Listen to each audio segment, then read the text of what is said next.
হরে কৃষ্ণ।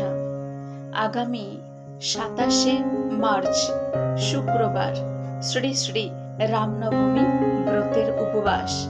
শ্রী রামচন্দ্র এই ধরাধামে অবতীর্ণ হয়েছিলেন অধর্মীদের বিনাশ করার জন্য। তিনি মর্যাদা পুরুষোত্তম, তিনি জগৎবাসীকে দিয়ে গেছেন যা পালন করলে সবার চরিত্র ভালো হয়ে যায়, মন ভালো হয়ে যায়। আদর্শ চরিত্র হলেন ভগবান শ্রী রামচন্দ্র। ভগবানের 10 অবতারের শ্রী রামচন্দ্র তিনি হলেন সপ্তম অবতার।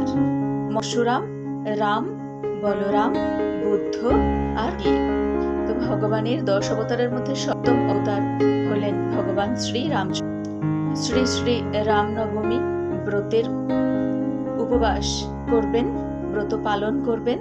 আর পারণের উল্লেখ রয়েছে বিশুদ্ধ গৌড়ী পঞ্জিকায়। পারণ হলো পরের দিন সূর্যোদয় 5:39 থেকে 9:41 মধ্যে পার হবে, এইভাবে পারণের উল্লেখ রয়েছে। তো শ্রী শ্রী রামনবমী ব্রত পালন করে সবাই দুপুর পর্যন্ত উপবাস থেকে অনুকল্প প্রসাদ গ্রহণ করবেন আর তারপর পরের দিন পালন করবেন।